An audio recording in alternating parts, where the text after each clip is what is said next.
네, 금요일 차트로 보는 증시 시간입니다. 증권부 지수희 기자와 함께 하도록 하겠습니다. 예, 지 기자, 요즘 시장 보기가 무섭습니다. 네. 좀 한숨만 나는 장인 것 같은데 이번 주 어땠습니까? 네, 이번 주 코스피는 1% 넘게 좀 하락을 했는데요. 사실 주 중에는 3차선 위에서 움직이는 예. 때도 있었는데 대체로 3차선 아래에서 움직였습니다. 낙폭이 크지는 않았지만 어제 금통일을 앞두고 간망세가 지속되면서 4월 연속 하락을 했고요. 오늘은 1% 넘는 하락세로 전환해서 전날보다 43.83포인트 1.47% 내린 2,936.44에 마감을 했습니다.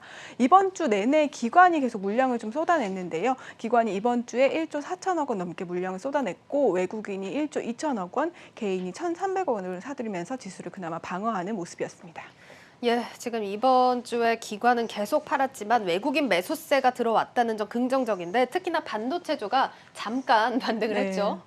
아무래도 외국인 매수세가 들어오면 대형주 먼저 움직이기 때문에 반도체주가 좀 영향을 받았는데요. 예. 삼성전자와 SK하이닉스가 주 초반 좀 상승을 했습니다. 하지만 상승세가 좀 오래 가지는 않았는데요. 주 초에 삼성전자가 7만 6천 원을 돌파했었지만 오늘은 7만 2천 원대까지 떨어지면서 마감을 했고요. SK하이닉스도 주 초반 12만 원을 돌파했었지만 예. 상승폭을 줄이면서 이번 주까지 4%대 상승으로 마감을 했습니다. 예, 뭐 사실 반도체뿐만이 아니라 시장 전반적으로 방향성이 부재한 상황입니다. 여기에 지금 코로나 우려까지 겹치면서 앞으로 증시가 어떻게 될지 좀 먹구름이 꼈다 이런 전망들 나오는데 지금 확진자 추이가 어떻습니까? 네, 확진자 수 차트를 좀 준비를 했는데요. 예. 주말을 지나면서 이번 주 초에는 2천 명을 넘어섰습니다. 예. 그런데 24일에는 4천 명을 넘어서면서 사실 지난해 1월에 처음으로 확진자가 발견된 이후에 가장 많은 숫자가 나온 건데요. 때문에 정부는 다음 주 월요일에 방역 강화 대책을 내놓을 것으로 이미 밝힌 상태고요. 추가 백신 접종이나 방역 패스 같은 대책들이 나올 것으로 보이는데요. 아무래도 완화된 사회적 거리두기가 제약을 받을 수 있기 때문에 증시에서도 관련주들의 희비가 엇갈렸습니다. 진단키트 관련주인 시젠이 17% 넘게 상승을 했고요. 예. 또 휴마시스나 수젠텍도 강세로 마감을 했습니다.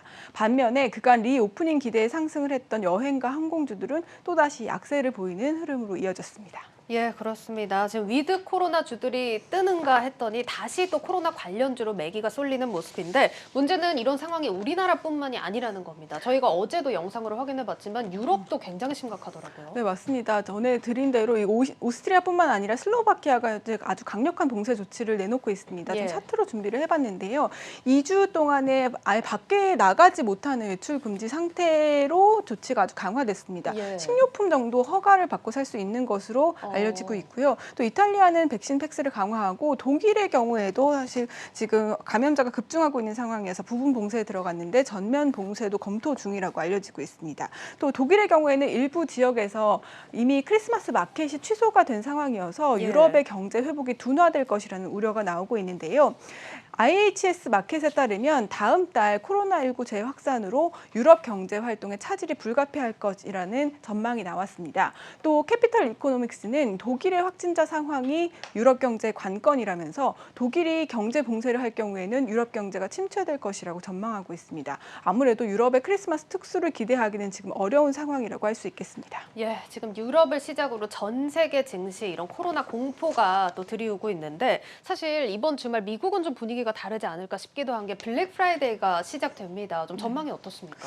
네, 미국의 소매 판매 자료를 보면 아직 소비 심리는 살아있다라고 분석하는 자료들이 많이 있습니다. 예. 지난달의 경우에는 소매 판매가 전월 대비 1.7% 증가로 나타나면서 소비 심리는 사그라들지 않고 있는데요. 문제는 공급망 차질입니다. 일부에서는 미국 소비자들이 공급망 차질을 우려해서 일찍 연말 쇼핑에 나섰다고 보는 의견도 있습니다. 실제로 이달 23일까지 소비자들의 온라인 지출이 20% 상승한 것으로 나타났는데요. 때문에 연말 소비가 당겨진 만큼 이번 쇼핑 시즌에 기대했던 것보다는 성과가 좀 낮아질 수 있다는 전망이 나옵니다. 또 10월 소비자 물가 지수가 지난해보다 6% 올랐기 때문에 소비자들의 쇼핑 예산 부담도 크게 늘어난 상황입니다. 예, 뭐 그렇다 하더라도 미국에서라도 좀 좋은 소식이 들려왔으면 하는 바람입니다. 뭐 우리는 사실 우려를 떨칠 수가 없을 것 같은데 지금 뭐 유럽에서까지 거리 두기가 이렇게 강화되고 있다고 하니까 좀 증시에 영향이 있을 것 같습니다. 우리나라는 어떤 영향이 있을까요? 네, 일단 우리나라 증시도 이번 주에 좀 그 우려를 반영한 것으로 보이고요. 예. 이번 주의 경우에도 월요일 하루만 상승을 하고 또 오늘은 1% 넘게 하락을 했기 때문인데요. 예. 다만 다만 이 유럽의 확진자 수가 늘고 있긴 하지만 유럽의 경우에는 좀 증시가 계속 최고점에서 움직이고 있습니다.